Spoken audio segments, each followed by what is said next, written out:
The conference room smelled of leather and expensive cigars, a scent I'd grown accustomed to over 9 years of sitting in corners, taking notes that no one would read.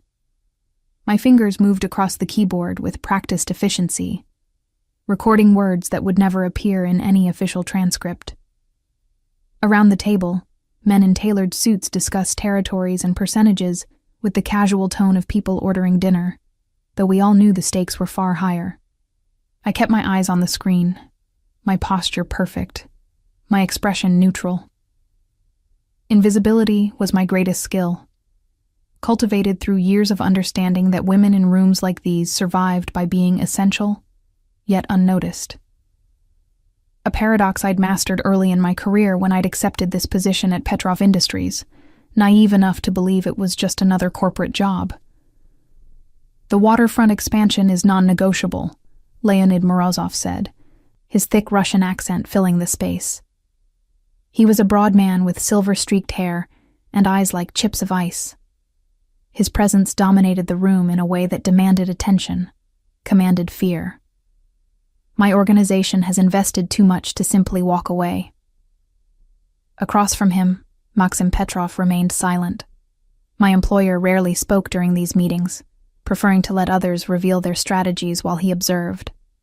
It was a tactic I'd seen work countless times. Maxim was younger than Morozov by perhaps a decade, lean where the other man was broad, dark where he was silver. But the power he wielded was no less absolute. I'd worked directly for Maxim for 9 years, and I still couldn't claim to understand him.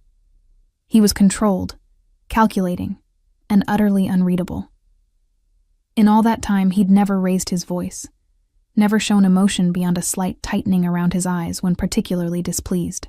Yet people feared him more than they feared Morozov's theatrical displays of anger.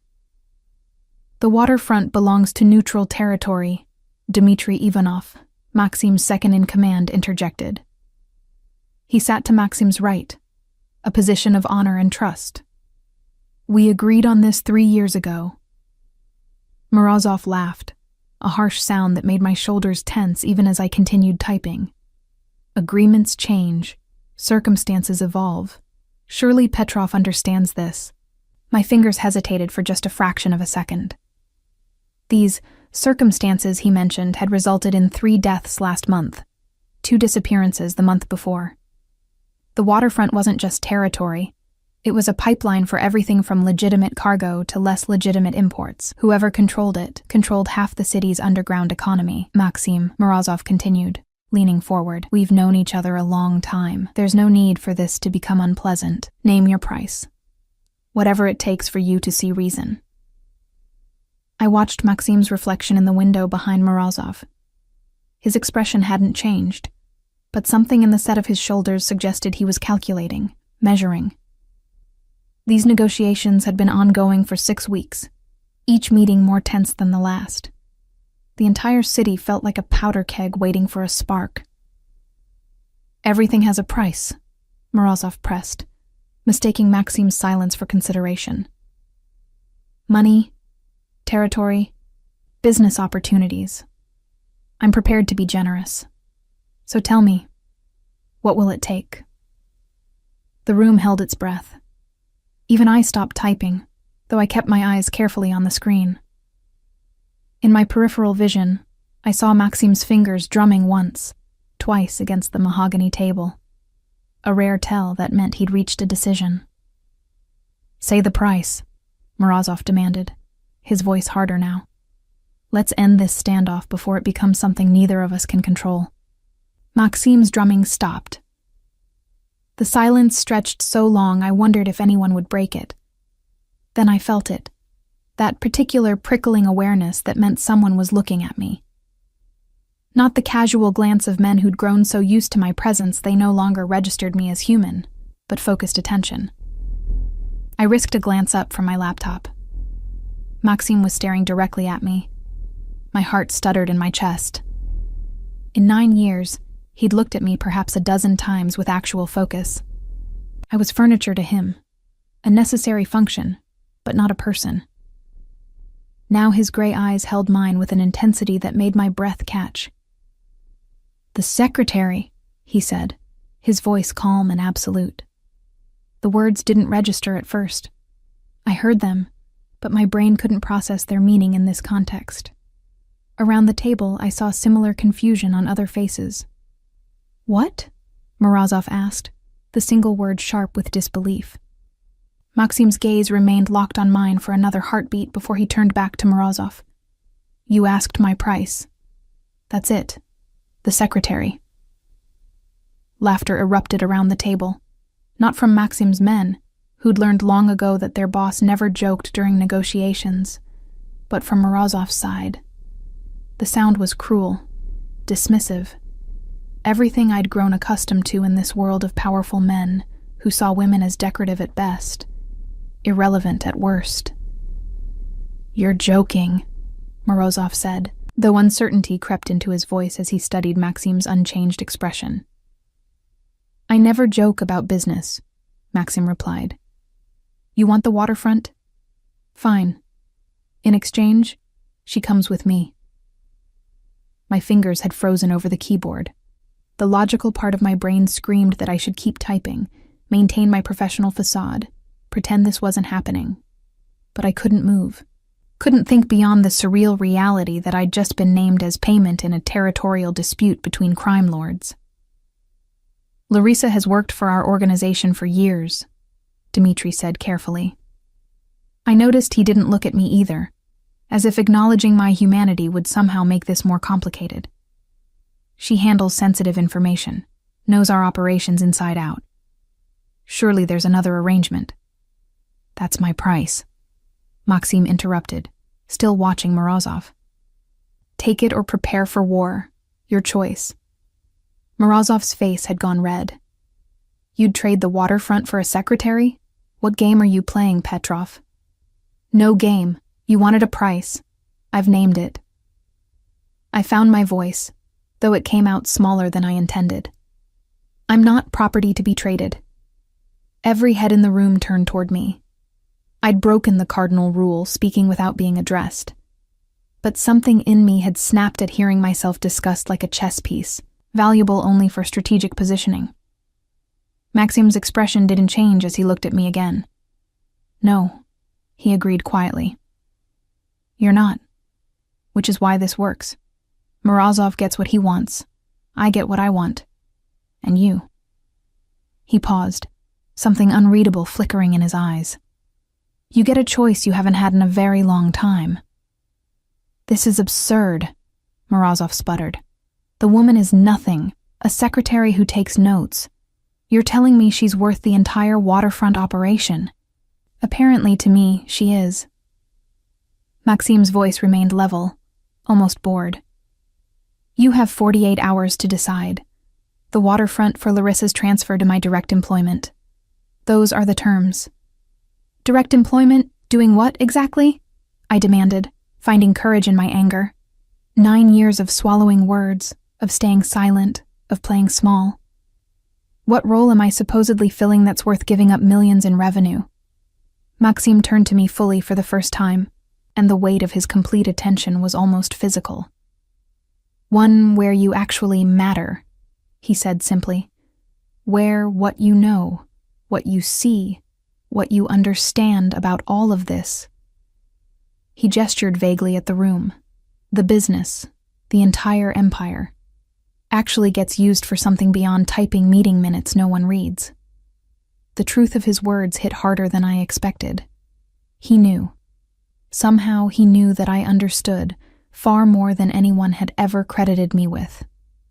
That I'd spent 9 years watching, listening, connecting dots that these men were too arrogant or too stupid to see. "You can't be serious about this," Dmitri said, but his voice lacked conviction. He was looking at Maxim with something approaching understanding, as if pieces were clicking into place. 48 hours, Maxim repeated, standing. The movement was graceful, controlled, signaling the meeting's end. "Think carefully, Leonid. This offer won't come again." As Maxim's team began to file out, I remained frozen in my chair. Vitaly Kuznetsov, one of the security detail, paused by the door. Miss Larissa, Mr. Petrov would like you to join him. It wasn't a request. I saved my notes mechanically, closed my laptop, and stood on legs that felt disconnected from my body. As I walked past Morozov, I felt his gaze rake over me, assessing, calculating, trying to understand what Maxim saw that he'd missed. "This isn't over," he called after me, though I wasn't sure if he was speaking to me or to Maxim's retreating form. The hallway outside the conference room was mercifully empty. I followed Vitaly toward the executive elevator, my mind spinning. This had to be some elaborate power play, a negotiation tactic I was too inexperienced to recognize. Maxim Petrov didn't care about secretaries. He barely acknowledged my existence most days.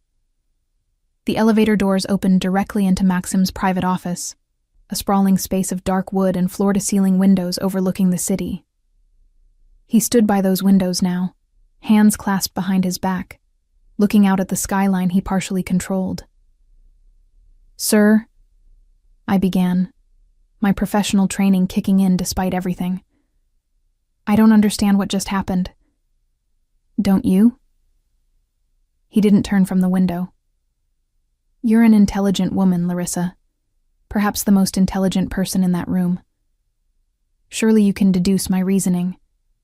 I set my laptop bag down carefully, buying time to think. "You're making a point, showing Morozov that you value things he doesn't, establishing some kind of psychological dominance. Partially true." He turned then, and in the better light of his office, I could see details I'd never noticed before. The faint scar along his jawline, the way his expensive suit couldn't quite hide the tension in his shoulders. But not entirely. "Then explain it to me," I said, frustration bleeding through my careful composure. "Because from where I'm standing, I just became a bargaining chip in a war I never asked to be part of." Something that might have been respect flickered in his eyes. "You've been part of this war since the day you took this job, Larissa. You just weren't acknowledged as a player." He moved to his desk, poured 2 glasses of what I knew was prohibitively expensive vodka, and slid one toward me. "Morozov will accept my terms. He has no choice. The waterfront is too valuable to walk away from." I didn't touch the glass. "And then what? I'm transferred to your employment like office equipment? What exactly does that mean?" "It means you stop being invisible." He took a measured sip of his vodka. "You stop sitting in corners, pretending not to understand the implications of what you're hearing. You stop limiting yourself to typing and filing because that's the only role these men can conceive of a woman filling." "You're offering me what, exactly? A promotion?" The absurdity of it made me laugh, a sharp sound that echoed in the large office.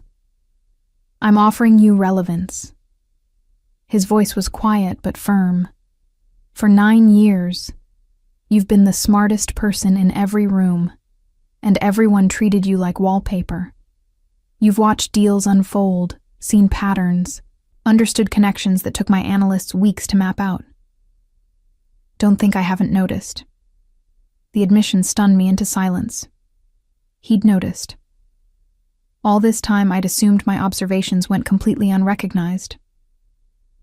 "I need someone who sees what I see," Maxim continued. "Someone who understands this world, but isn't corrupted by ego or ambition. Someone who knows when to speak and when to listen. You've proven you're that person. By staying silent and invisible for 9 years, bitterness crept into my tone. By staying alive for 9 years in an environment that destroys most people." He set down his glass. "Do you know how many assistants and secretaries have worked for various members of our organization in the time you've been here?" I did know. I'd seen them come and go, casualties of asking the wrong questions, knowing too much, or simply being in the wrong place at the wrong time. 17. Maxim answered his own question.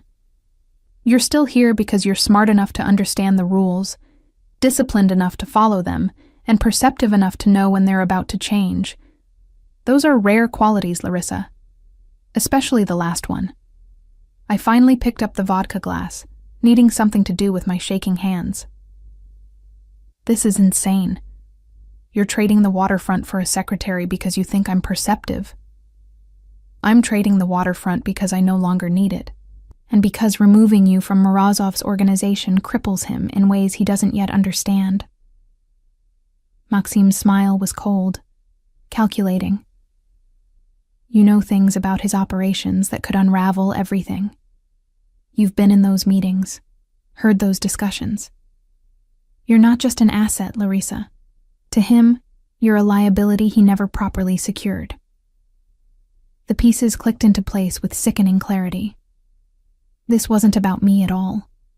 It was about weakening Morozov, about removing a source of information while appearing to make a ridiculous concession. I'm not a spy, I said firmly.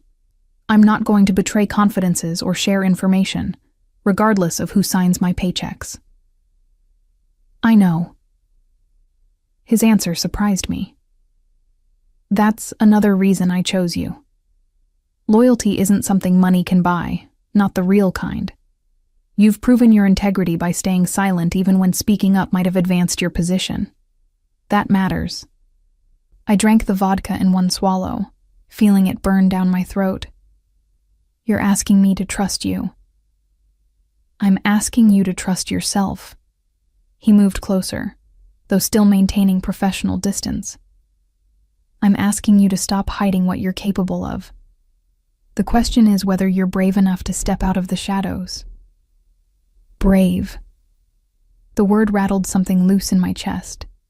I'd spent so long equating survival with invisibility that I'd forgotten what courage looked like. But standing here, being seen, actually acknowledged as something more than a function, I felt that old familiar fear warring with something else. Possibility. What happens if I refuse? I asked. If I say I want to stay where I am? Maxim studied me for a long moment. Then you stay. I'll find another way to handle Morozov. But Larissa. He paused, and for the first time, I heard something almost gentle in his voice.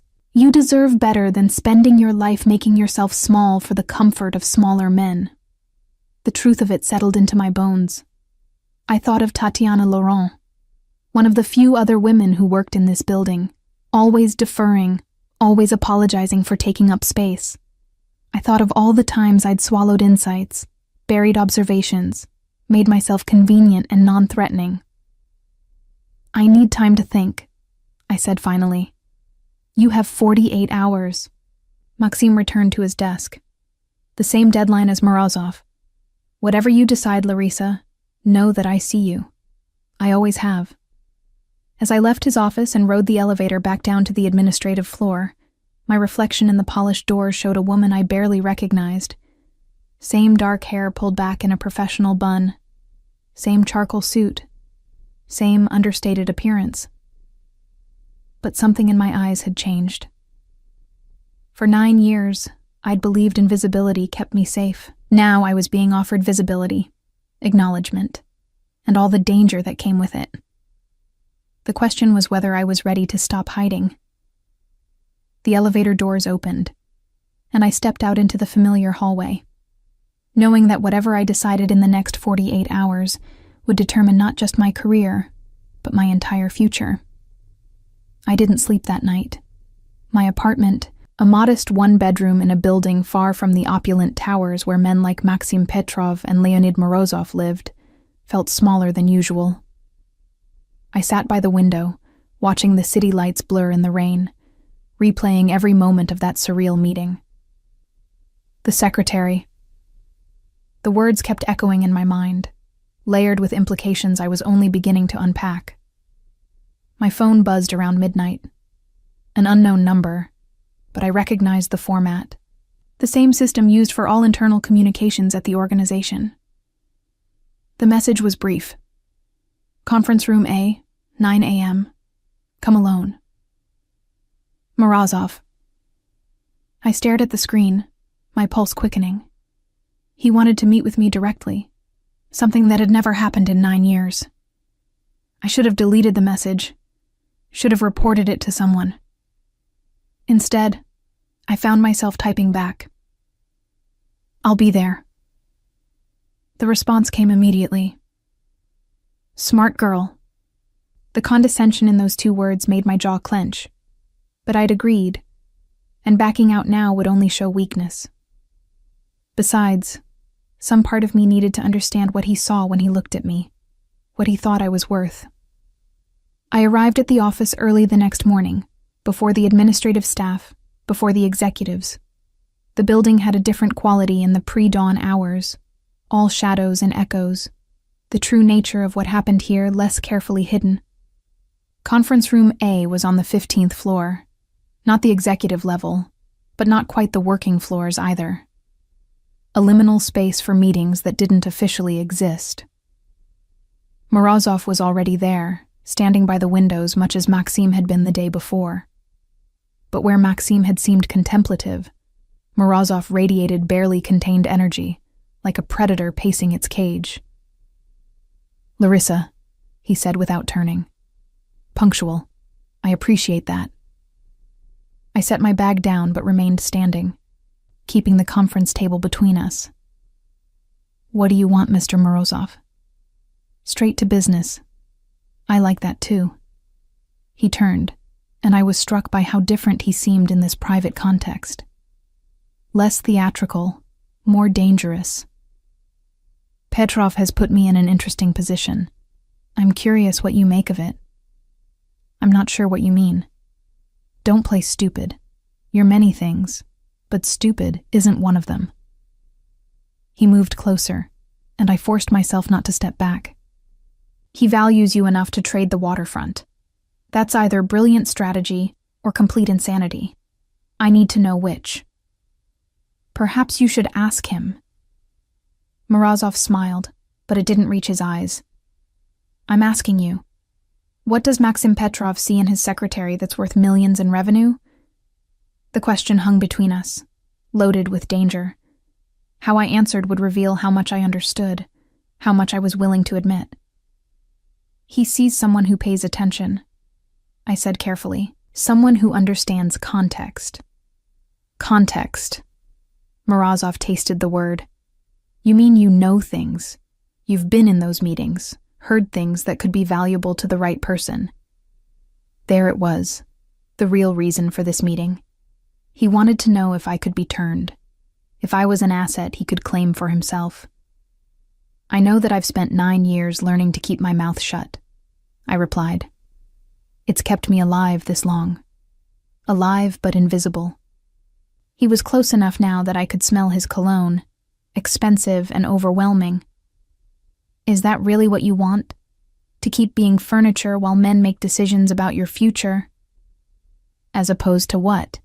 Being a pawn in someone else's game. As opposed to playing your own game. Morozov's voice dropped. I'm prepared to make you an offer, Larissa. A better offer than whatever Petrov has promised. I should have seen this coming. Of course he'd try to recruit me, to turn Maxim's move against him. I'm listening. Stay with my organization. I'll double your salary, give you a real title, actual authority. You won't just be taking notes, you'll be making decisions. He paused. And you'll tell me everything Maxim Petrov is planning. The offer was tempting. I couldn't deny that. Money, power, recognition, all the things I'd convinced myself didn't matter. But the price was clear. Betray Maxim, become a spy, trade one form of imprisonment for another. Why? I asked. Why do you suddenly care about what I think, what I know? You've ignored me for years. Because Petrov forced me to look at you. There was grudging respect in his voice. He saw something I missed. That's unacceptable. If you're valuable enough for him to trade the waterfront, then you're valuable enough for me to keep. Keep. I repeated the word, letting him hear how it sounded. Like property. Morozov's expression hardened. Don't pretend you're not a commodity in this world. We all are. The only difference is the price we command. And what's your price? I challenged.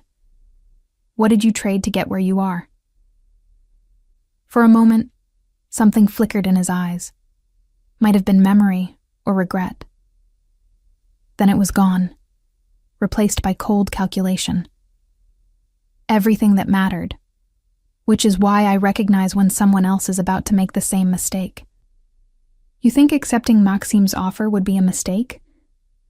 I think Petrov doesn't do anything without 3 layers of strategy. Whatever role he's offering you, it serves his purposes first. Morozov moved to the table, poured himself coffee from the carafe that someone must have prepared earlier. At least with me, you know where you stand. I'm offering you a clear transaction. Your knowledge for your advancement. And with Maxim? With Maxim, you'll spend your life wondering what game you're really playing. He took a sip, watching me over the rim of the cup. He's more dangerous than I am, Larissa. Because he makes you think you have choices when really, you're just moving along paths he's already designed. The assessment was uncomfortably close to my own fears. What if Maxim was simply using me as a piece in some larger scheme? What if this sudden visibility was just another form of manipulation? I need to think about it, I said, hating how uncertain I sounded. You have time. 48 hours until I have to respond to Petrov's terms. Morozov set down the cup. But understand this. Whichever choice you make, you're choosing a side. There's no neutral ground anymore. Not after yesterday's meeting. He left me there, alone in the conference room with my spiraling thoughts. Through the windows, I could see the sun rising over the city, painting everything in shades of gold and shadow. Beautiful and deceptive, like everything else in this world. My phone buzzed. Tatiana Laurent, one of the few people in this building I'd call a friend, asking if I wanted to grab coffee before work started. I typed back, yes, grateful for the excuse to escape my own mind. We met at the cafe on the ground floor, a space designed for comfort and surveillance in equal measure. Tatiana looked tired, dark circles under her eyes that makeup couldn't quite hide. Rough night? I asked as we collected our drinks. Marcus is teething again. I haven't slept more than 3 hours straight in a week. She smiled, but it was strained. How about you? You look like you've seen a ghost. I almost laughed at the understatement. Something like that. We found a table in the corner, away from the other early morning arrivals. Tatiana studied me with the concern of someone who'd learned to read between the lines of carefully maintained facades. This is about yesterday's meeting, isn't it? The rumors are already spreading. Of course they were. In an organization like this, information moved faster than official communications. What are people saying? That Petrov traded you to Morozov for the waterfront, that you're being transferred, that there was some kind of confrontation. She lowered her voice. Larissa, what really happened? I wrapped my hands around my coffee cup, feeling its warmth seep into my perpetually cold fingers. Maxim offered me a different position. Morozov wants me to stay.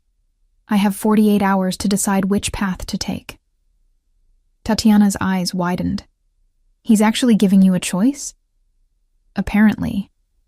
That's unprecedented. She leaned forward. What are you going to do? I don't know. The admission felt like failure. Both options terrify me. Stay invisible and safe, or step into the light and become a target. You've never been truly safe here, Larissa. None of us are. Tatiana's voice carried the weight of experience. The question is whether you're willing to risk visibility for the chance at something more. More what? Power? Look where that's gotten everyone around us. Autonomy, she corrected. The ability to make decisions instead of just recording them. To use everything you've learned instead of burying it. I thought about all the meetings I'd sat through, all the observations I'd swallowed, all the moments when I'd seen solutions no one asked for. 9 years of intellectual suffocation, wrapped in the safety of irrelevance. What would you do? I asked. Tatiana was quiet for a long moment. I'd be terrified. she finally said. But I'd also be curious. Maxim Petrov doesn't make careless moves. If he thinks you're worth the waterfront, there's a reason. Maybe it's time to find out what you're actually capable of. Her words stayed with me throughout the day as I went through the motions of my job, typing meeting notes, organizing files, maintaining the careful facade of normalcy while my entire world balanced on the edge of transformation. Around noon, Dmitry Ivanov stopped by my desk. He'd never done that before, always communicating through email or brief encounters in conference rooms. "Larissa," he said, his voice carefully neutral. "May I have a moment?" I gestured to the empty chair across from my desk, hyper-aware of the other administrative staff pretending not to watch. He sat, his large frame dwarfing the standard office furniture.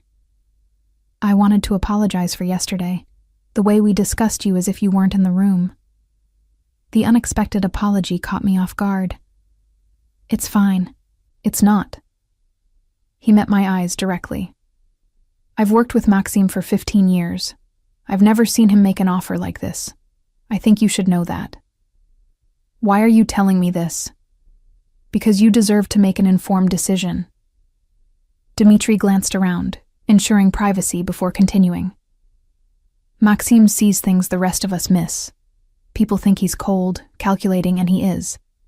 But he's also fair in ways this world rarely allows. If he says he values what you bring, he means it. And you think I should accept his offer? I think you should trust your instincts. They've kept you alive this long." He stood, preparing to leave. "For what it's worth, I hope you choose to join us. We could use someone who isn't afraid to see clearly." After he left, I sat staring at my computer screen, no longer seeing the words displayed there. Everyone seemed to have an opinion about what I should do, what path I should take. Morozov's transactional clarity, Tatiana's encouragement toward autonomy, Dmitry's quiet endorsement of Maxim's intentions. But none of them could make this decision for me. That evening, I did something I'd never done before. I requested a private meeting with Maxim Petrov. The response came within minutes. His office, 7 p.m. The executive floor was quiet when I arrived, most of the staff long gone. Vitaly Kuznetsov stood guard outside Maxim's office, nodding respectfully as he opened the door for me. Maxim stood by his windows again, and I wondered if this was where he came to think, to plan, to see the city he partially controlled from this height. "Larissa," he said without turning. "I was beginning to wonder if you'd come. I have questions. I'd be disappointed if you didn't." He turned, gesturing to the sitting area rather than the formal desk, a small acknowledgement of something more personal than business. I took the offered seat, gathering my courage. Morozov met with me this morning. He made me an offer. Maxim's expression didn't change, but something in the air shifted. "Did he? He wants me to stay with his organization. Double salary, real authority, in exchange for information about you." Clever.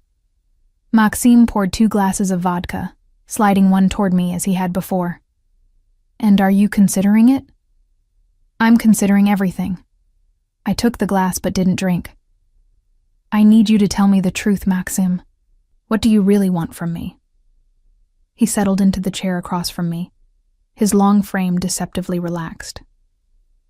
"What do you think I want?"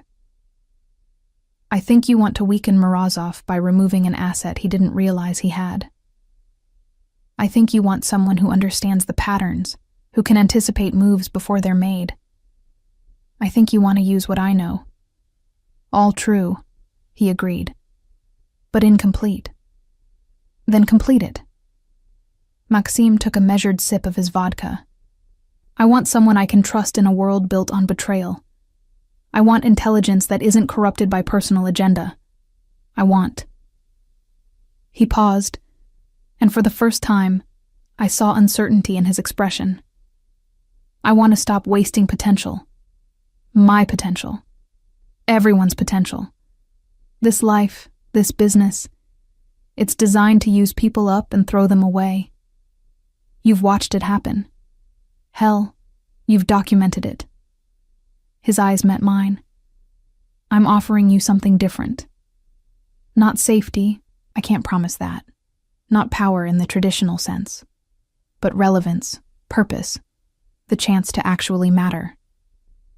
To you, I clarified. The chance to matter to you.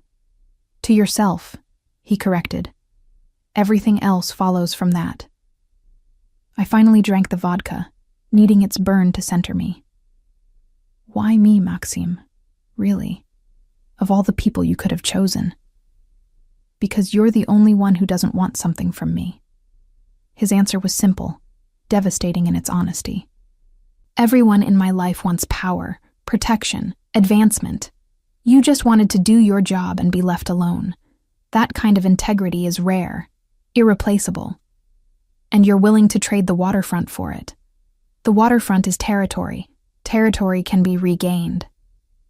He leaned forward slightly.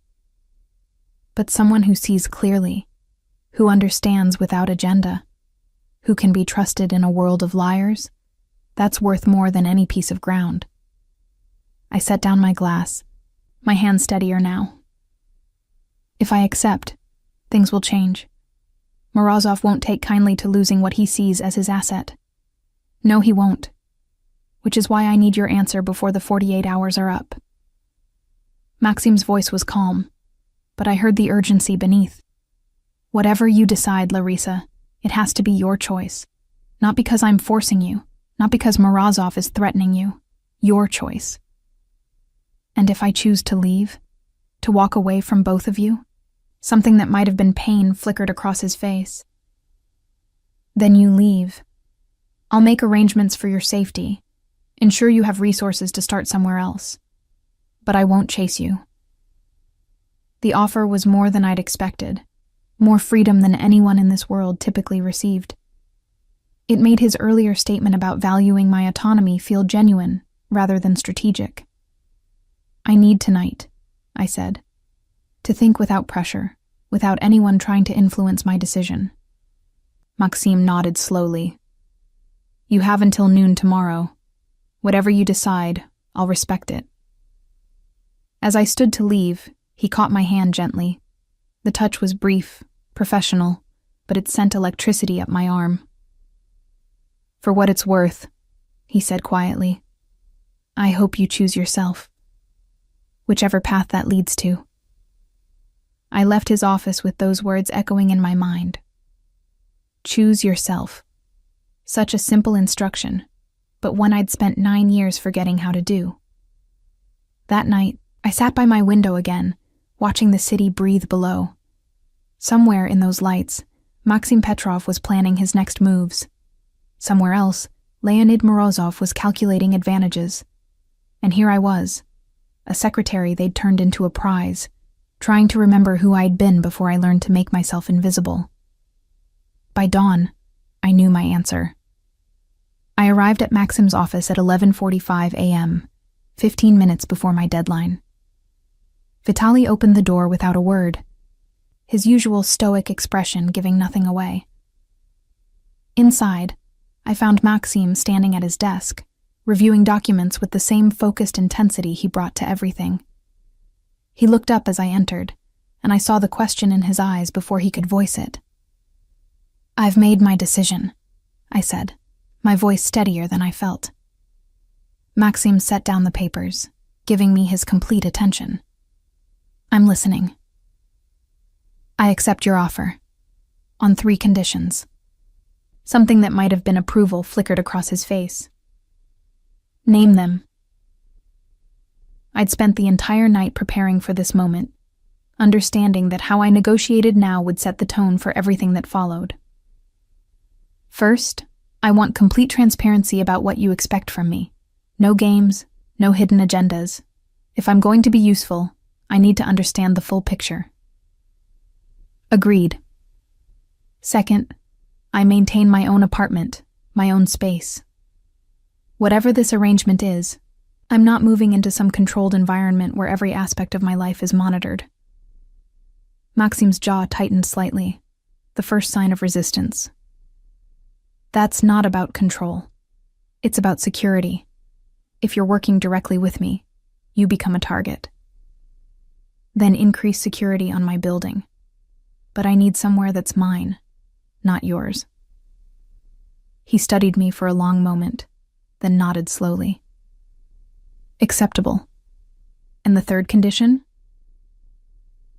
This was the difficult one, the boundary I needed to establish clearly. If I ever tell you I want out, you let me go. No threats, no consequences, no hunting me down. My choice remains my own. The silence that followed stretched so long I wondered if I'd overstepped. But when Maxim finally spoke, his voice carried a weight I hadn't expected. That's the one condition I can't fully guarantee. He raised a hand as I started to protest. Not because I want to control you, but because once you're fully integrated into this world, there may be things you know that others would kill to possess. Your safety might require protection you see as imprisonment. The honesty was sobering, a reminder that this decision wasn't just about employment, but about fundamentally altering my position in a dangerous ecosystem. Then promise me this, I said. Promise that if that happens, you'll always tell me the truth about why. No manipulation, no pretty lies about it being for my own good. I need you to respect me enough to be honest. Maxim moved around the desk, stopping just close enough that I had to tilt my head back to maintain eye contact. I promise. Transparency in both directions, Larissa. You'll always know where you stand. Then we have an agreement.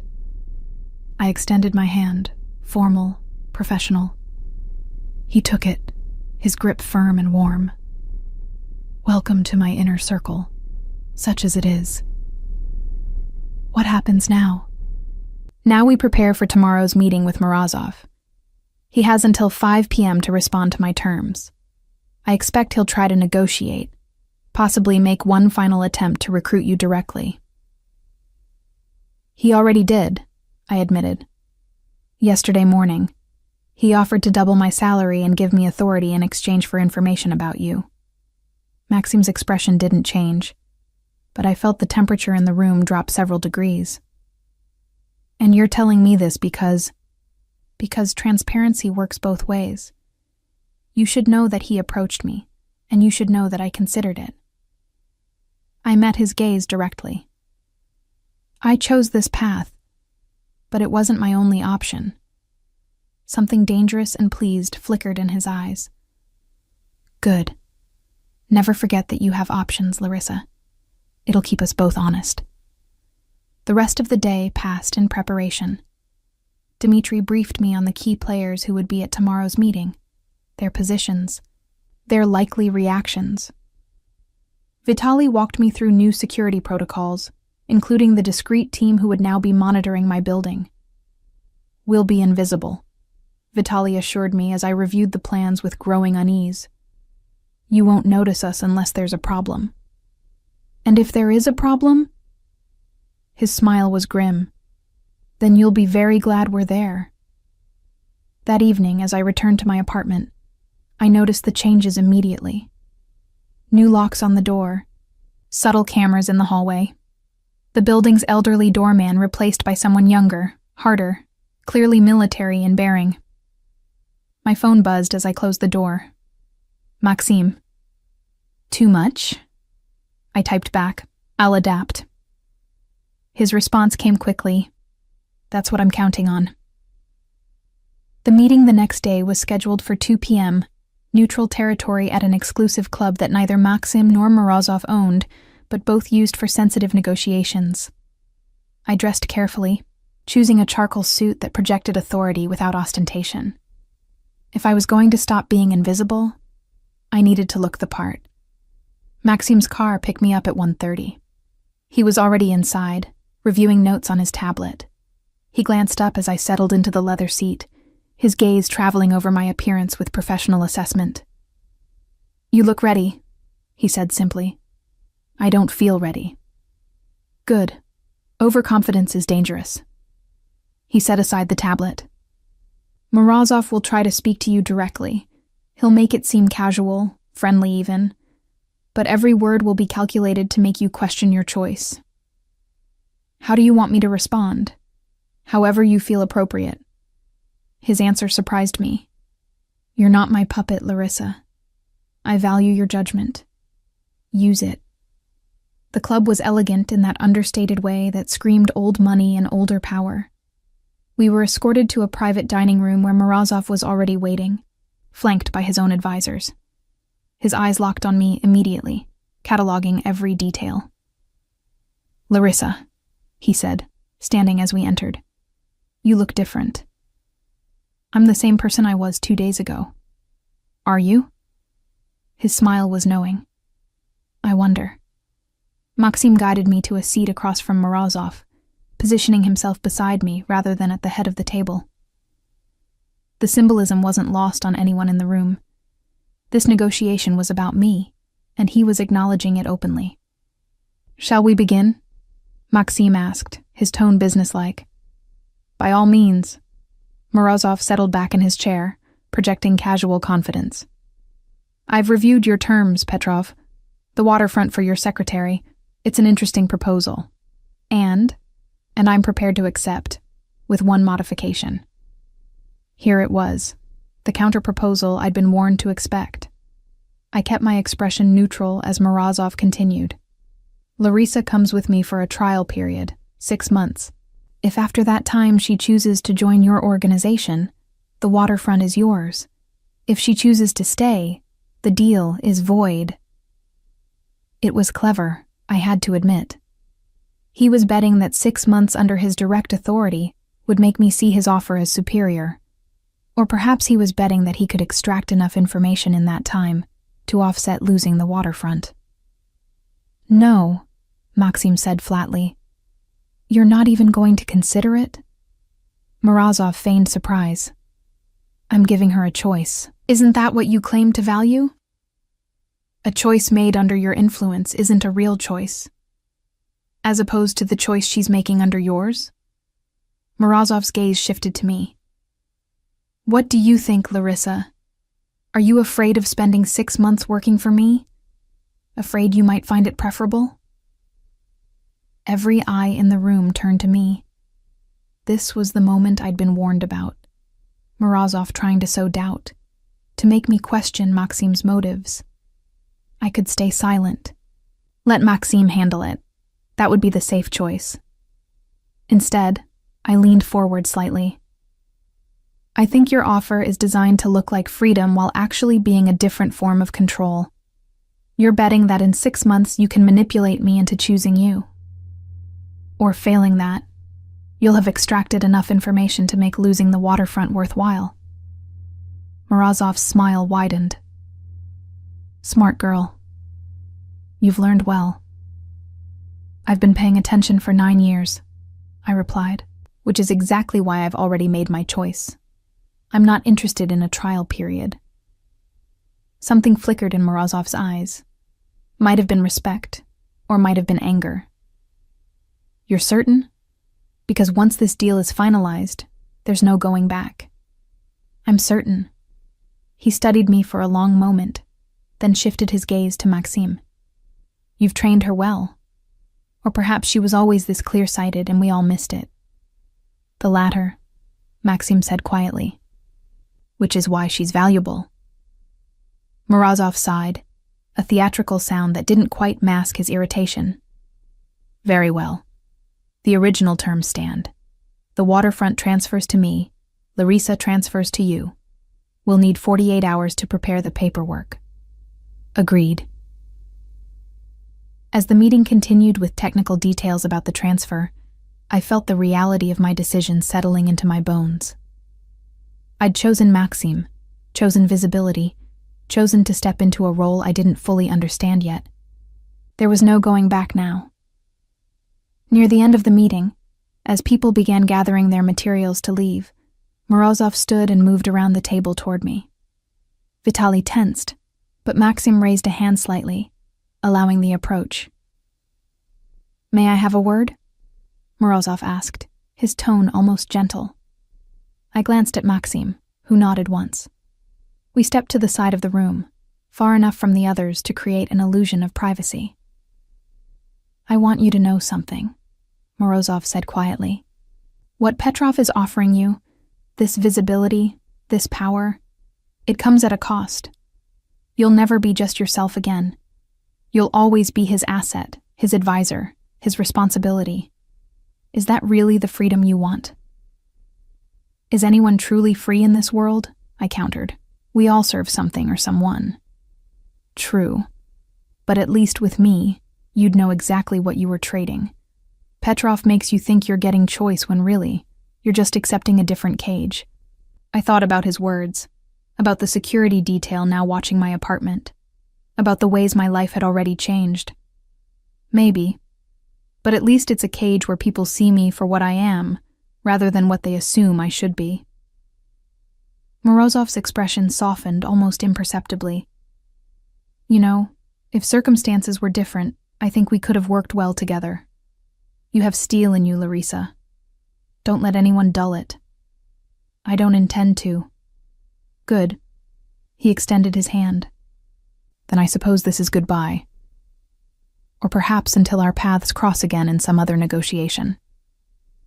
I shook his hand, feeling the finality of the gesture. When he released me and walked back to his side of the room, I understood that a bridge had been crossed. I was no longer neutral territory, no longer invisible. I was explicitly aligned with Maxim Petrov, with all the safety and danger that implied. The drive back was quiet. Maxim worked on his tablet while I stared out the window, processing everything that had just happened. As we pulled up to his building, he finally spoke. You handled that well, better than I expected. You expected less? I expected more caution. You were bold with Morozov. Should I not have been? Maxim smiled, a rare, genuine expression. No, you should absolutely keep being bold. It's refreshing. We rode the private elevator up to his office, where Dmitri was waiting with files and contracts. The next 3 hours were spent reviewing documentation, signing agreements, understanding exactly what my new role would entail. You'll be officially listed as Senior Strategic Advisor, Dmitri explained, sliding a contract across the desk.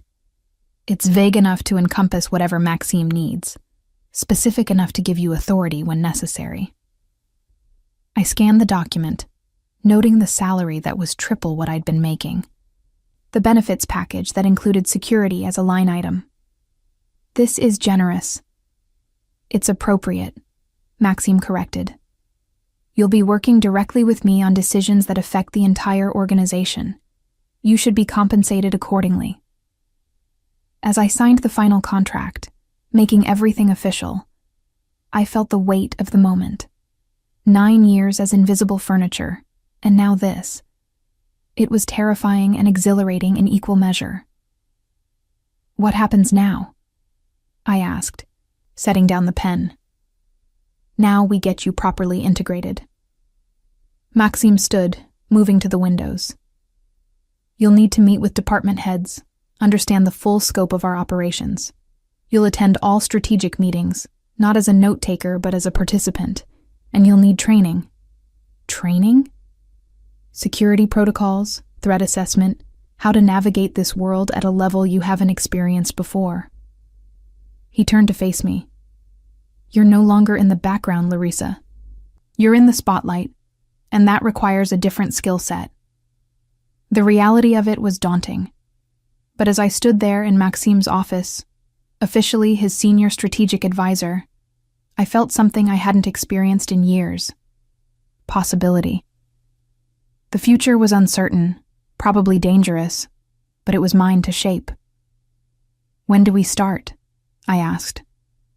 Maxim's smile was slight but approving. Tomorrow. Tonight get some rest. Your old life ends at midnight. Tomorrow, we build your new one. As I left the building that evening, escorted discreetly by Vitaly to my car, I caught my reflection in the lobby's polished marble. The same face, the same person, but standing differently. looking at the world with new eyes. I'd made my choice. Now I had to learn how to live with it. My first week as Maxim's senior strategic advisor felt like learning to breathe in a different atmosphere. Everything I'd observed from the shadows for 9 years took on new dimensions when I was expected to contribute rather than simply record. The morning after our agreement was finalized, Dmitri arrived at my apartment at 7 a.m. with coffee and an agenda that made my head spin. "First item," he said, settling into my small kitchen like it was a war room. "Department briefings. You need to understand every aspect of operations, not just the pieces you've seen in meetings." We started with legitimate businesses: the import company that served as our primary front, the real estate holdings, the investment portfolio. Then we moved into grayer territory: the security consultancy that was actually a private army, the logistics company that moved more than just legal cargo, the network of restaurants and clubs that served as information hubs. "You've documented most of this over the years," Dmitri noted, watching my face carefully. "But documentation is different from understanding strategic implications." "I understand more than you think," I replied, pulling up files on my laptop. "For instance, the import company's shipping schedule correlates suspiciously well with increases in police presence at the docks. Someone's feeding information to law enforcement." Dimitri's eyebrows rose. "You noticed that. 3 years ago, I included it in a quarterly report that no one read." He was quiet for a moment, then laughed, a sound I'd rarely heard from him. "Maxime was right about you. How many other observations are buried in reports no one bothered to read?" "More than I can count." Over the next several hours, I walked him through patterns I'd identified but never shared. The correlation between certain meetings and subsequent accidents involving competitors, the way money moved through our legitimate businesses to obscure its origins, the networks of loyalty and obligation that held the organization together. "This," Dmitri said, pointing to my analysis of internal power structures, "this is exactly what Maxim needs. You see the organization as a system, not just individual pieces. It's how I've always seen it. No one asked before. They're asking now." That afternoon brought my first strategic meeting as a participant rather than a secretary. The conference room was the same one where Morozov had made his waterfront demands just days ago. But my position had shifted from the corner with my laptop to a seat at the table beside Maxim. The discomfort was immediate and obvious. 6 department heads, all men who'd grown accustomed to ignoring me, now had to acknowledge my presence as an equal. The tension was thick enough to taste. "Shall we begin?"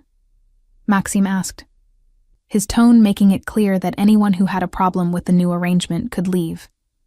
The meeting covered expansion into new territories, specifically neighborhoods that had traditionally been contested ground between organizations. As various heads outlined their strategies, I noticed the same patterns I'd seen for years. Aggressive approaches that prioritized dominance over sustainability, short-term gains that ignored long-term consequences.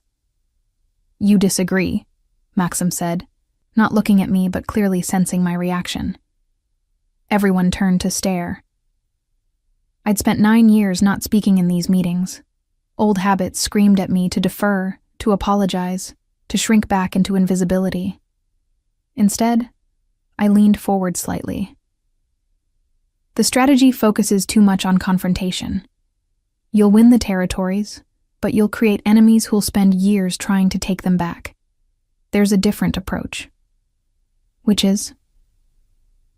The head of security, Viktor Orlov, sounded skeptical. I pulled up files on my tablet, projecting them onto the room's screen. "These neighborhoods have businesses struggling with protection rackets from smaller organizations. Instead of fighting for control, we offer better terms. Protection that actually protects. Reasonable fees, legitimate services. We don't take the territory. We're invited in." "That's soft," Viktor scoffed. "This business requires strength." "Strength without strategy is just violence," I replied, keeping my voice level. Violence creates cycles of retaliation. Strategic positioning creates loyalty. Maxim was watching me with that intense focus I'd started to recognize. Continue. I outlined a plan I'd been developing for years in my head, never expecting to voice it. Instead of forcing our way into contested neighborhoods, we'd identify the most oppressive current operators and quietly support local businesses in resisting them. When those operations inevitably collapsed under combined pressure, we'd be there to fill the vacuum, but as protectors rather than conquerors. It's slower, I admitted, but it's sustainable, and it positions us as the reasonable choice rather than just another threat. The room was silent. Then Dmitri nodded slowly. It could work. We'd need to identify the right neighborhoods, the right timing. I already have.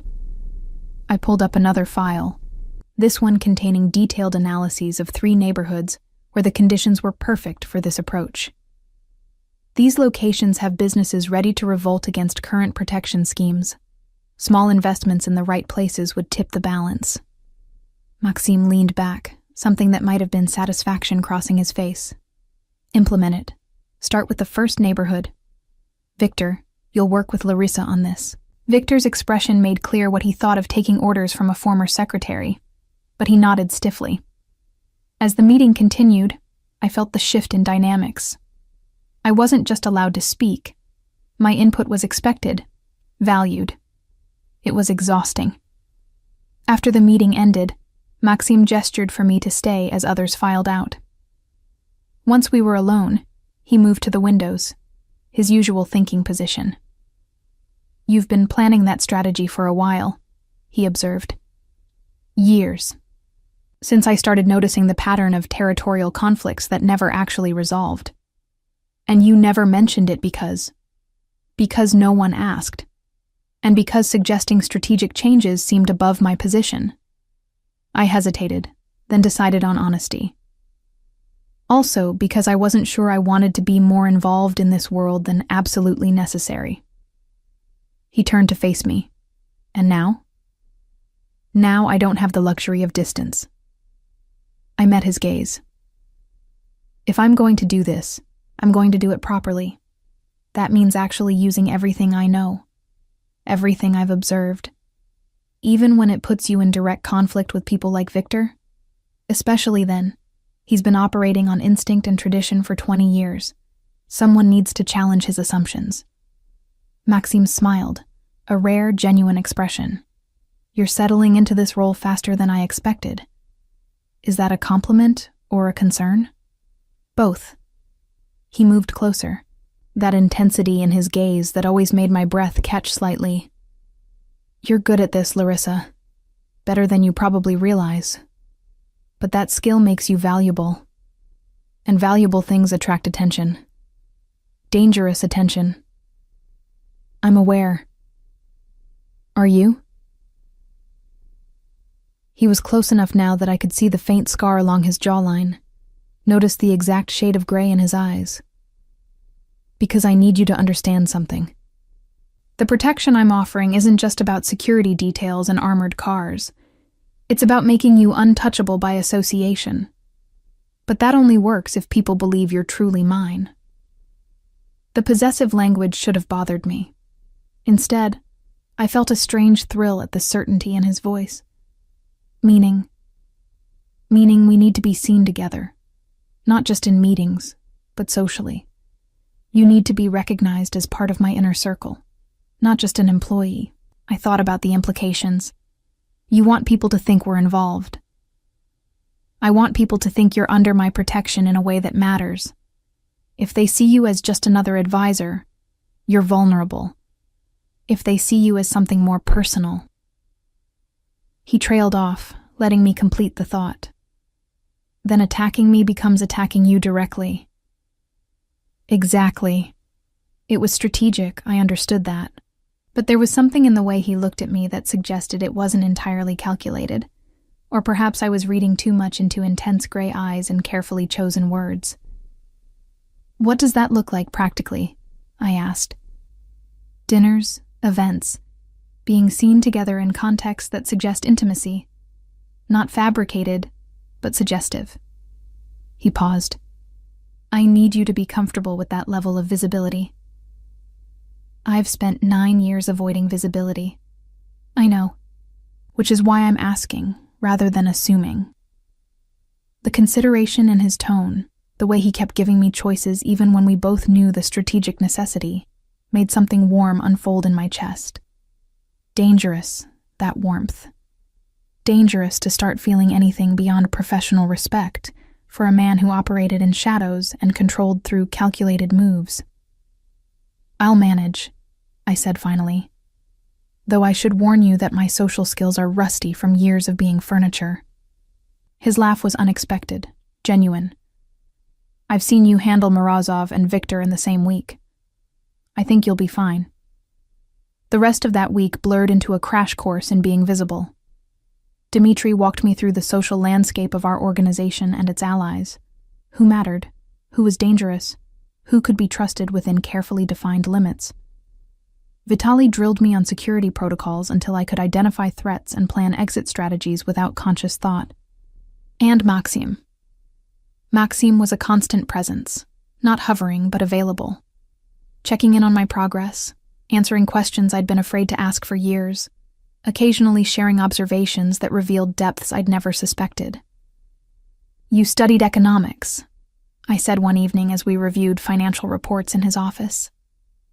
Most of the building had emptied hours ago, but we'd fallen into a pattern of working late when the day's chaos finally quieted.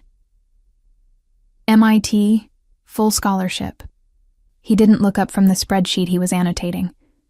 Disappointed my father enormously by choosing business over the family tradition of law. Your father was a lawyer? District attorney, actually. Very passionate about justice. Maxim's smile was bitter. Would have been horrified by what I became. It was the most personal information he'd ever shared, and I found myself hungry for more. What happened to him? Died when I was 23. Heart attack, officially. Though I've always suspected the stress of discovering his son's real business interests contributed. The guilt in his voice was subtle but unmistakable. I set down my pen.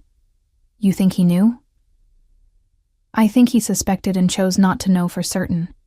Easier than confronting the reality that his son was building an empire in exactly the shadows he'd spent his career fighting. Maxim finally looked up, meeting my eyes. We all have prices we pay for our choices, Larissa. His was dying disappointed in me. And yours? Carrying that disappointment, knowing that everything I've built, everything I've become, would have broken his heart. The vulnerability in his admission surprised me. This wasn't the cold, calculating mob boss everyone feared. This was a man who'd chosen power over approval, and still felt the weight of that choice. Why are you telling me this? I asked softly. Because you should know who you're working for, not just the public version or the business version, but the person. He leaned back, that carefully controlled mask slipping back into place. You're trusting me with your future. Fair that I trust you with my past. Something shifted between us in that moment, some boundary crossed that hadn't existed before. We weren't just employer and employee, not anymore. We were two people who'd chosen each other in a world that didn't encourage trust, and that choice demanded honesty. Thank you, I said, meaning it more than he probably realized. For what? For seeing me. For 9 years I was invisible by necessity. Now I'm seen, and it's terrifying and liberating in equal measure. Maxim's expression softened. You were always visible to me, Larissa. I just couldn't do anything about it until circumstances aligned. The admission sent warmth spreading through my chest, dangerous and welcome. I stood, needing distance to process the implications. I should go. Early meeting tomorrow with Victor about the neighborhood initiative. How's that going? He hates taking input from me, but he's professional enough to implement the strategy properly. I gathered my materials. We'll see results within a month if the analysis is correct. It will be. His certainty was absolute. You don't make mistakes with data.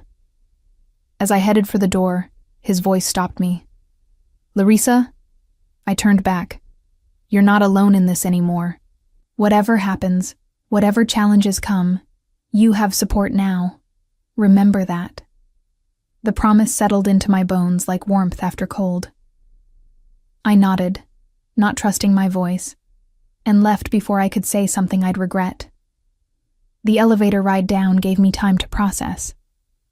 I was falling for him, I realized, with a mix of horror and inevitability. Falling for a man who operated in shadows, who'd built an empire on calculated violence and strategic manipulation. A man who saw me, truly saw me, in ways no one ever had. It was the worst possible complication, and I couldn't seem to stop myself. 3 weeks into my new role, the first real crisis hit. I was in Maxim's office reviewing preliminary results from the neighborhood initiative when Dmitry burst in without knocking, his normally composed face tight with tension. "We have a problem," he said, already moving to the secure monitor on the wall. One of our shipments was intercepted. 30 million in product, gone. Maxim's expression didn't change, but I felt the temperature in the room drop. "Where?" "Port Authority. Someone tipped them off about the exact container, exact timing." Dmitry pulled up security footage showing federal agents swarming our warehouse. This wasn't random. Someone inside gave them everything. My mind was already racing through possibilities, cataloging recent personnel changes, unusual behavior patterns, anyone with the access and motivation to betray the organization. But Maxim's next words stopped me cold. "Seal the building.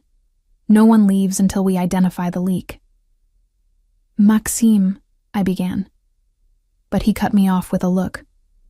"This is 30 million in losses and a federal investigation that could unravel years of carefully maintained cover. Someone in this organization sold us out. We find them, we make an example, or this happens again." The cold finality in his voice reminded me forcefully of what he was, what world I'd chosen to enter. This wasn't a corporate crisis to be managed with HR policies and careful PR. This was survival through fear and absolute control. "I need everyone who had access to that shipment's information in the conference room in 20 minutes, Maxim continued, his tone making clear this wasn't a request. "Dmitry, bring the files on all personnel involved in the operation." As Dmitry left to execute the orders, I remained standing there, processing the implications. "You're going to interrogate them. I'm going to find the traitor. And then what?" I needed to hear him say it, needed to understand exactly what I was part of. Maxim met my eyes directly. "Then I'm going to ensure they never betray anyone again. This is the world we operate in, Larissa. Betrayal has consequences. Lethal ones. Sometimes." He didn't flinch from the admission. "Is that going to be a problem for you?" It should have been. Every instinct cultivated over years of trying to maintain some moral distance from this business screamed that it should be. But I thought about the 30 million in losses, about the federal investigation that could bring down the entire organization, about everyone who depended on Maxim's empire for their livelihoods. "No," I said quietly, "but I want to be there when you question them." Surprise flickered across his face. "Why?" "Because I've spent 9 years observing these people. I might see things you miss." He studied me for a long moment, then nodded slowly. "All right. But Larissa, this isn't going to be pleasant." I didn't think it would be. The conference room was already filling when we arrived, tension thick in the air as people tried to understand why they'd been summoned. Vitaly stood guard at the door, his presence making clear that leaving wasn't an option. Maxim took his position at the head of the table, and I sat beside him, acutely aware of every eye tracking my presence. This was different from strategic meetings. This was judgment, and I was publicly aligned with the judge. 3 hours ago, Maxim began, his voice carrying that dangerous calm I'd learned to recognize. A federal raid seized one of our most valuable shipments. Someone in this room provided the information that made that raid possible. The denials came immediately, a chorus of protests and shock. But I was watching faces, looking for the tells I'd learned to spot over years of observation. Most people looked genuinely confused or angry. A few looked nervous, but that could just be fear of being falsely accused. Then I saw it. Mikhail Petrov, one of the logistics coordinators, wasn't looking confused or angry, or even particularly nervous. He looked resigned. "Mikhail," I said quietly, interrupting someone's vehement declaration of loyalty. The room went silent. Mikhail's eyes met mine, and I saw confirmation in them before he looked away. "You've been sending information to the FBI," I continued, keeping my voice level. "Not just about this shipment. You've been feeding them details for at least 6 months. "Larissa," Dmitri started, but Maxim raised a hand for silence. "How do you know?" Maxim asked me, his gaze never leaving Mikhail. "He's been arriving early and staying late, but his work output hasn't increased proportionally. Someone reviewed his computer logs. They'd find encrypted communications disguised as personal email. And..." I paused, remembering a detail from 3 weeks ago. His daughter's medical bills were suddenly paid off last month. He couldn't afford that on his salary. Mikhail slumped in his chair, the fight draining out of him. "She was dying," he said, his voice breaking. "My little girl was dying and I couldn't afford the treatment. They approached me, offered to cover everything if I just provided information." The room exploded with angry voices, but I kept watching Mikhail. He wasn't lying. The desperation in his eyes was real. He'd made a choice no parent should have to make: betray his employer or watch his child die. Maxim stood, moving around the table with predatory grace.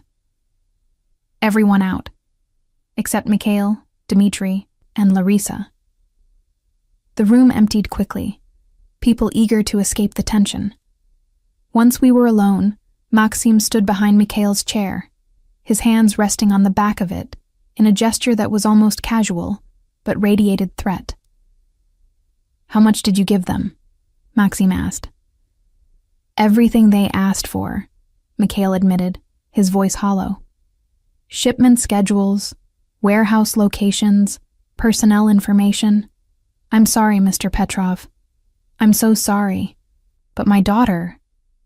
"Your daughter is alive because you betrayed everyone in this organization." Maxim's voice was cold. 30 million in losses. A federal investigation that will take years to contain. Dozens of people whose livelihoods are now at risk because you made a choice. "I know." Tears were streaming down Mikhail's face now. "I know what I've done. But she's only 8 years old. And she was dying. What would you have done?" The question hung in the air, brutal in its honesty. I saw Maxim's jaw tighten, saw the conflict in his eyes. He understood the impossible choice, but understanding didn't change the reality of betrayal. "Dmitri," Maxim said quietly, "how much would Mikhail's daughter's treatment have cost?" Dmitri pulled up files on his tablet. "Approximately 400,000, based on the hospital records we have. And we would have covered it if he'd asked." The words sent shock through the room. I'd known Maxim had a fund for employee emergencies, but I hadn't realized it extended to expensive medical treatments. Mikhail looked up, his face a mask of anguish. "I didn't know. I was afraid to ask." "Because you assumed we'd say no." Maxim moved to the windows, looking out at the city. "Because you saw us as monsters who wouldn't help a dying child.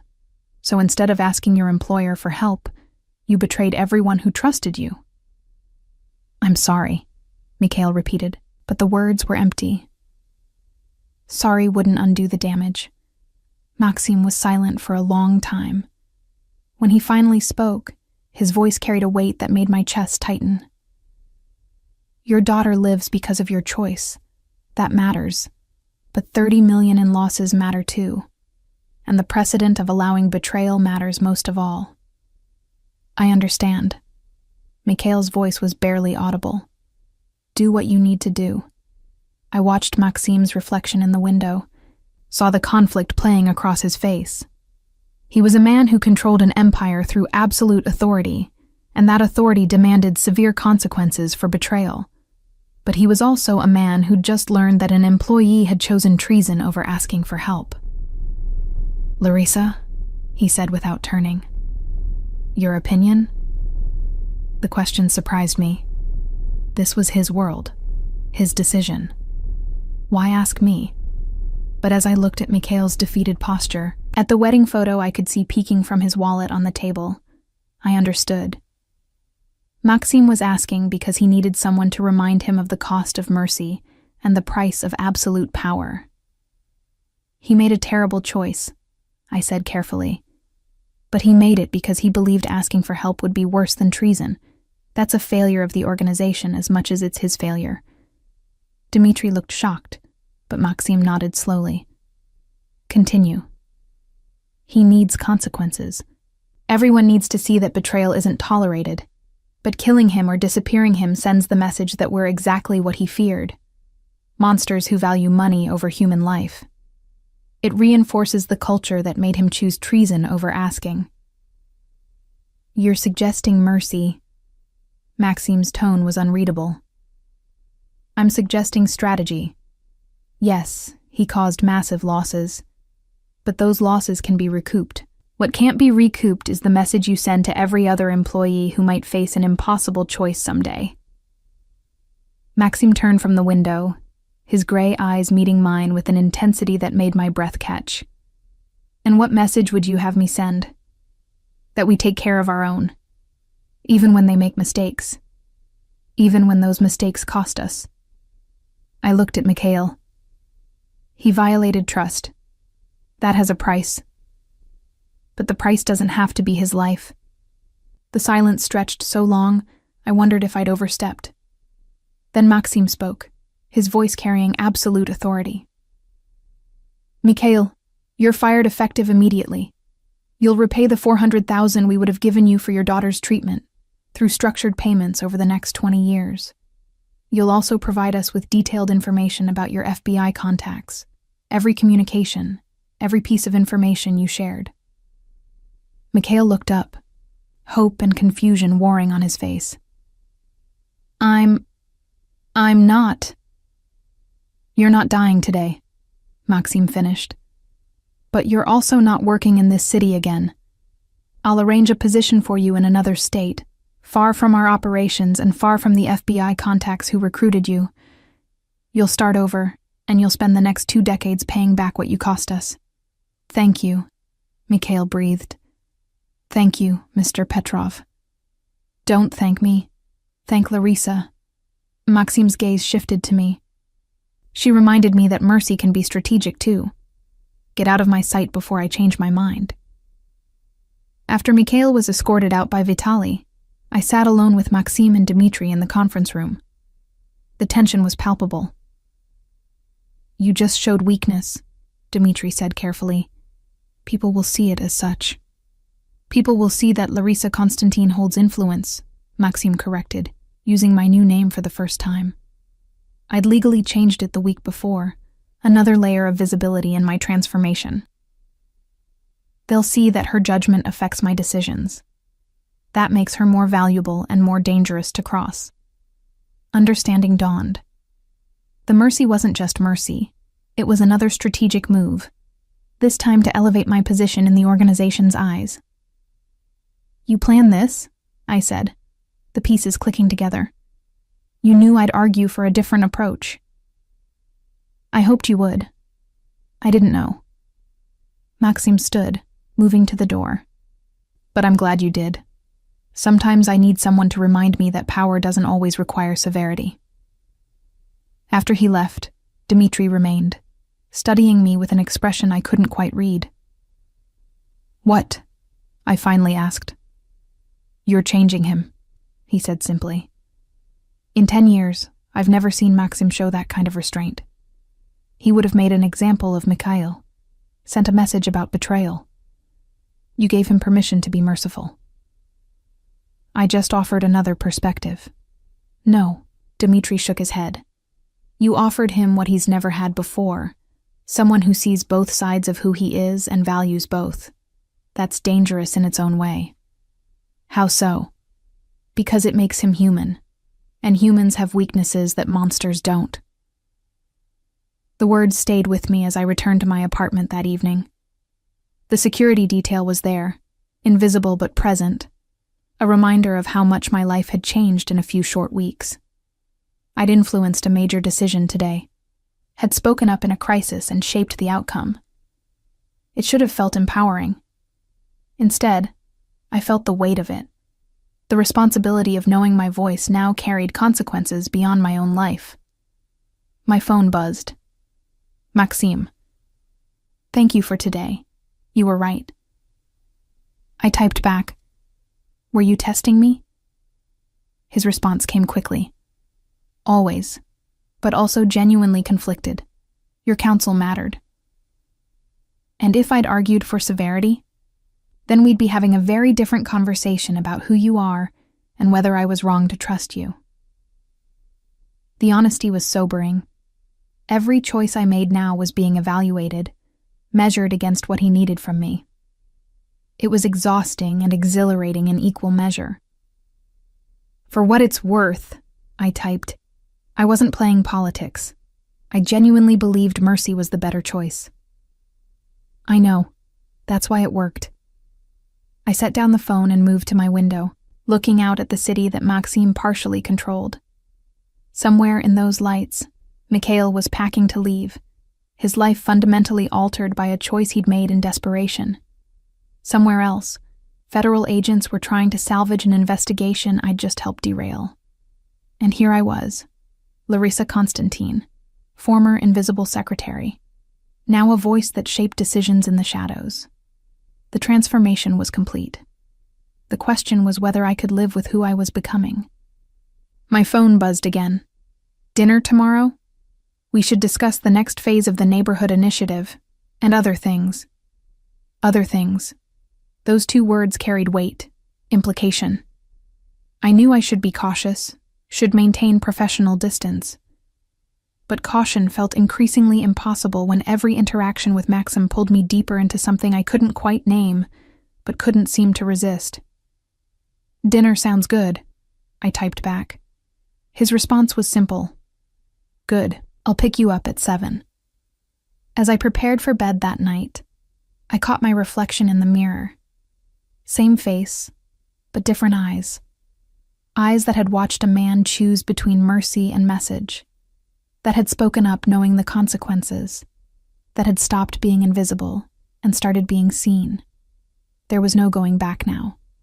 I could only move forward, into whatever came next, whatever transformation still awaited.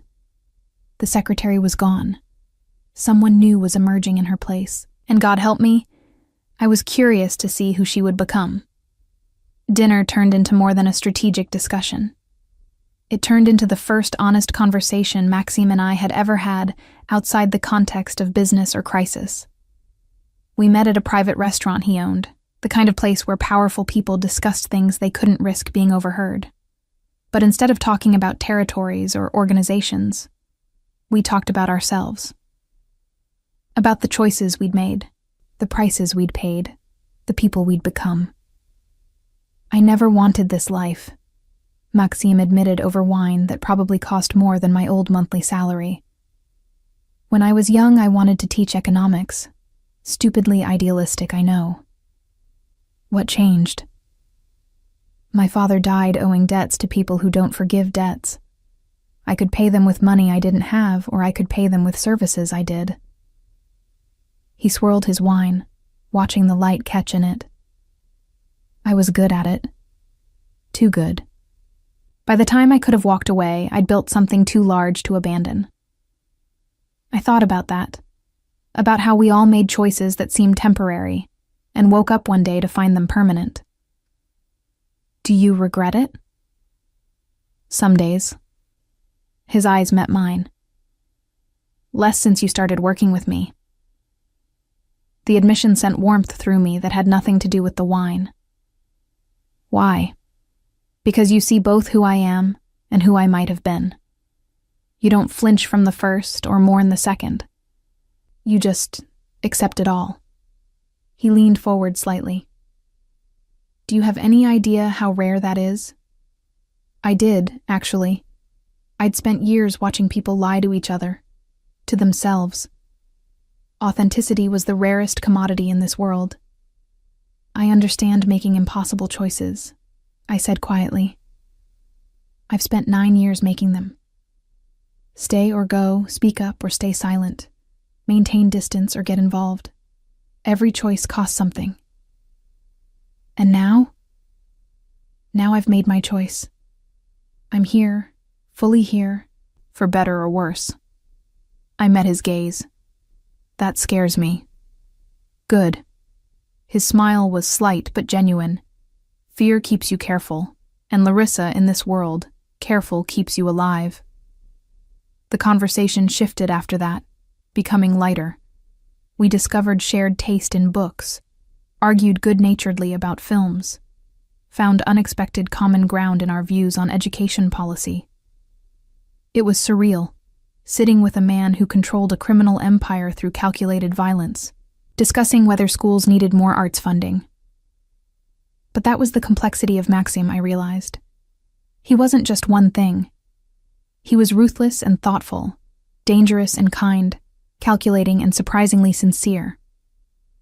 Understanding all those facets, accepting them, was what drew me to him, despite every logical reason to maintain distance.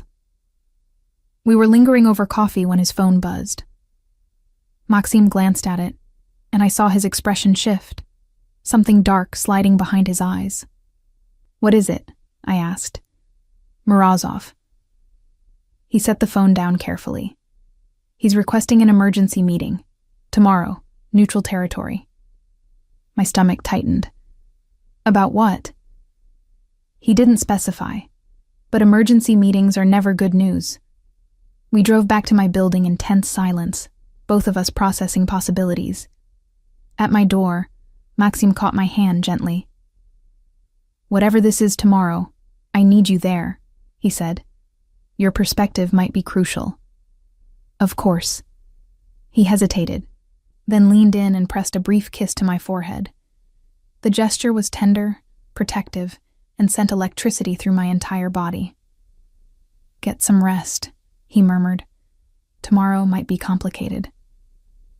After he left, I stood in my empty apartment, fingers touching the spot he'd kissed, wondering when exactly I'd crossed the line from professional advisor to something far more dangerous.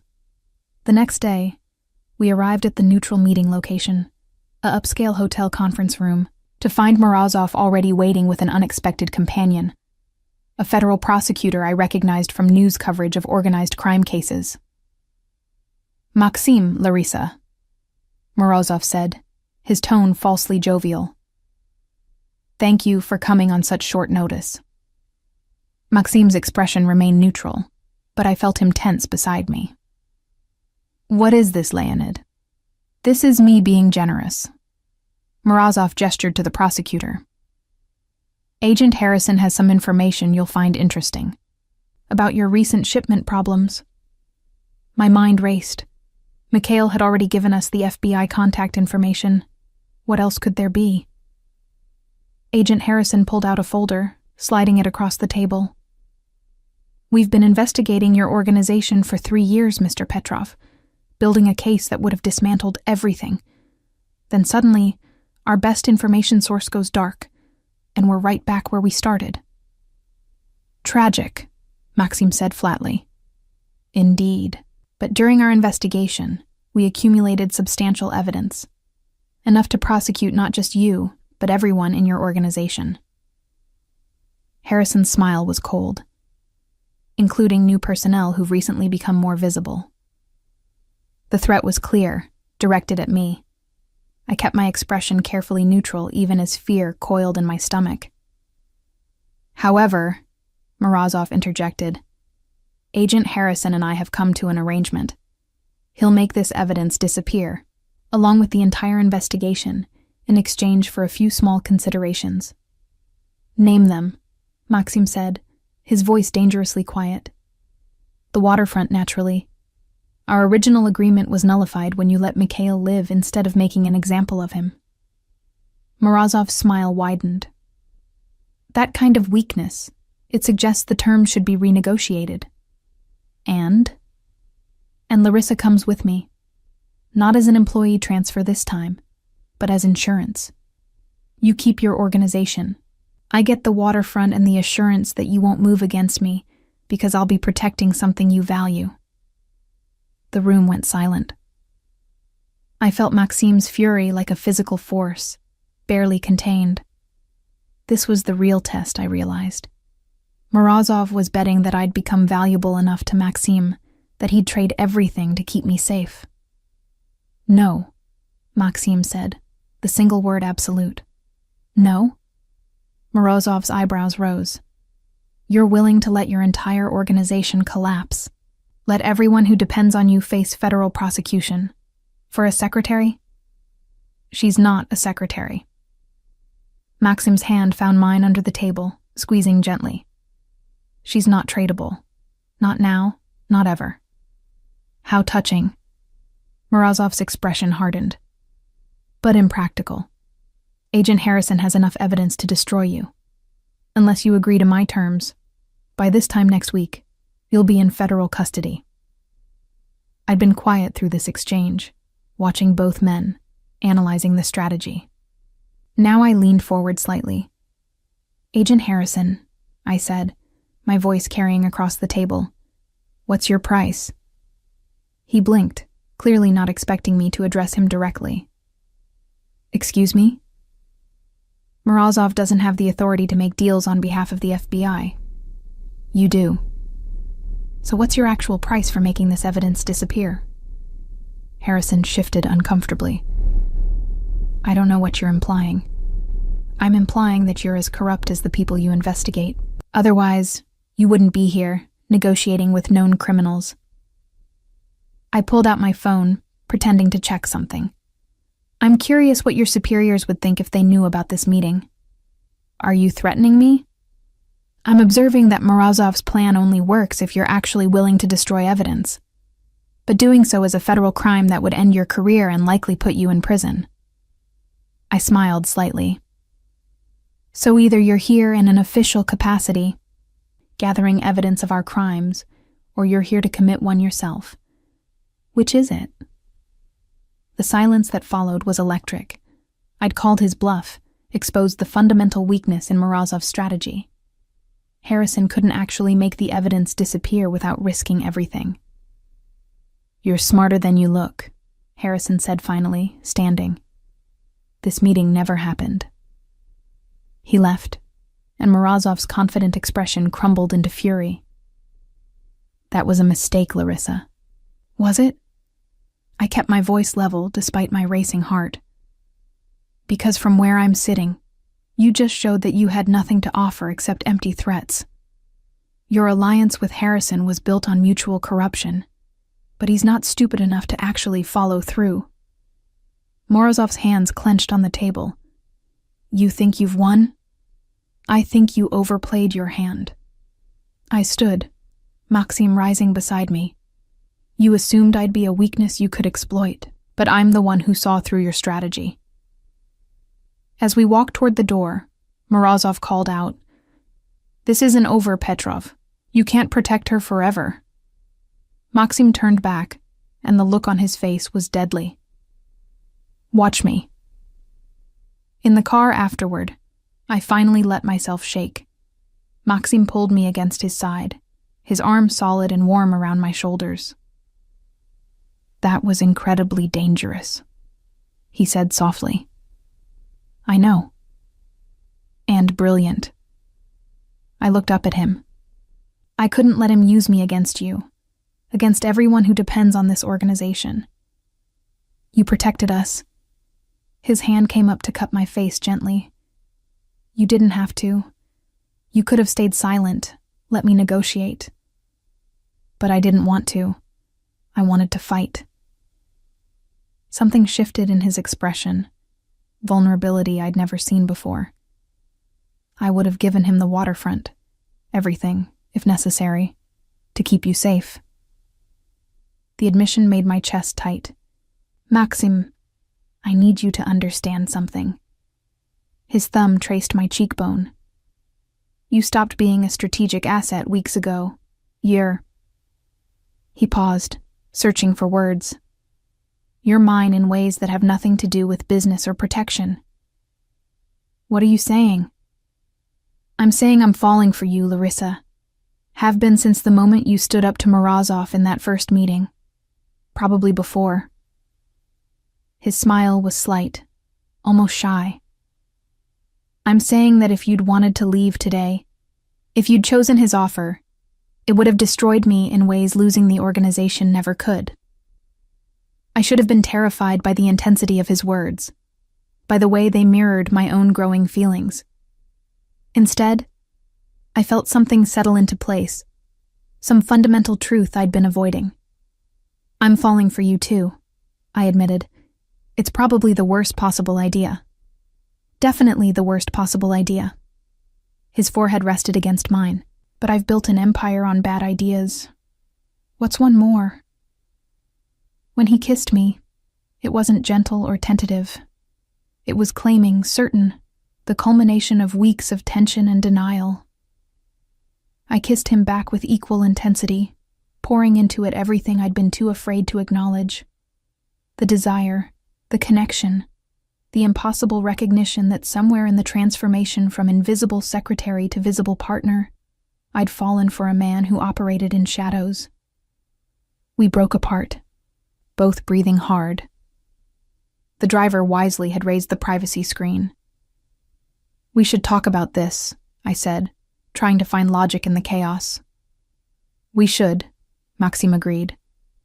But not tonight. Tonight I just want to know you're safe, that we're both safe. He drove me home but didn't leave, following me up to my apartment with the excuse of checking security. But once inside, he pulled me close again, and talking became the last thing on either of our minds. Later, as we lay tangled together in my bed, the city lights painting patterns across us, Maxim traced lazy circles on my shoulder. What happens now? I asked quietly. Now we figure out what this is, what we are. His voice rumbled through his chest. Now we navigate being partners in every sense, not just professional. Morozov won't give up. No, but he's shown his hand now. We know his strategies, his weaknesses, and most importantly, he knows you're not a weapon he can use against me. You're my equal in this, Larissa. My partner. Partner. The word carried weight, promise, acknowledgement of everything I'd become. I like the sound of that, I admitted. Good. Because I'm keeping you. His arm tightened around me. Forever, if you'll let me. Forever was a long time in a world as dangerous as ours. But lying there in the safety of his arms, I found myself wanting to believe it was possible. The next week settled into a new rhythm. Publicly, Maxim and I maintained professional distance, but privately, we were building something neither of us had expected, an actual relationship built on trust, honesty, and mutual recognition. The neighborhood initiative I'd designed succeeded beyond projections, with 3 territories peacefully integrated into our protection network. Victor grudgingly admitted I might know what I was talking about. Dmitri started consulting me on strategic decisions without waiting for Maxim's directive first. I was no longer just Maxim's advisor. I'd become an integral part of the organization's leadership, someone whose opinion shaped policy and direction.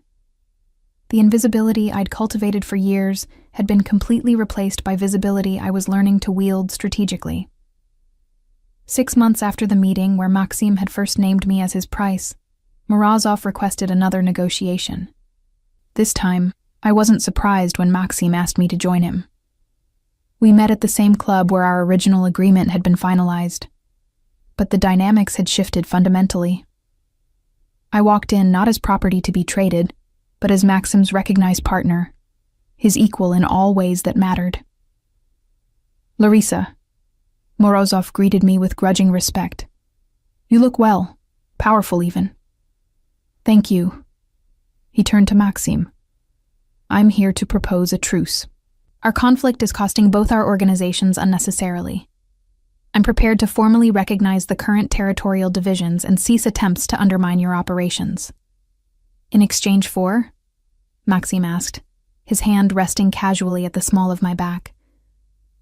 Peace. And perhaps eventually, cooperation on matters of mutual interest. Morozov's gaze shifted to me.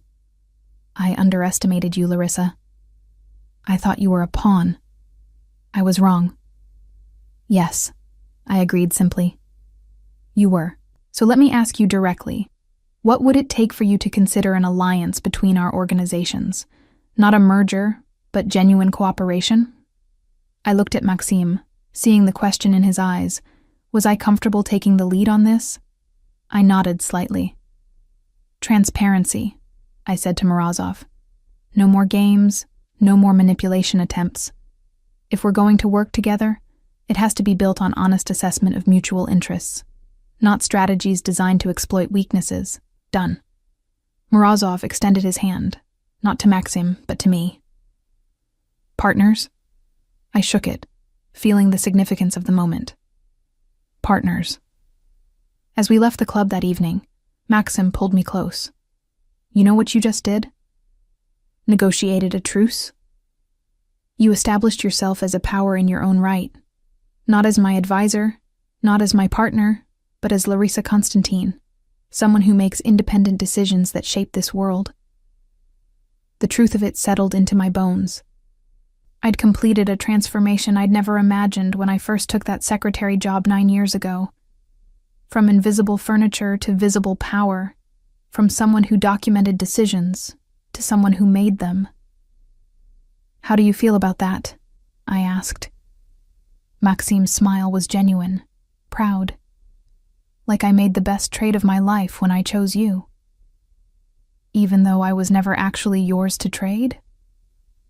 Especially because of that. His kiss was soft, full of promise. You chose this path, chose me, chose to step into visibility. That choice made all the difference. We drove through the city toward a future neither of us could fully predict. Dangerous, certainly. Complicated. Absolutely. But built on something real.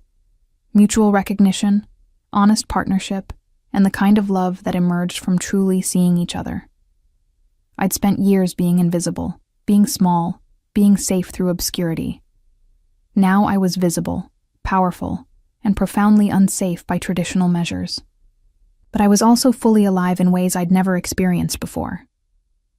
The secretary was gone.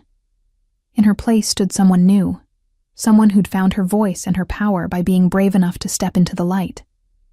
And I wouldn't trade that for anything.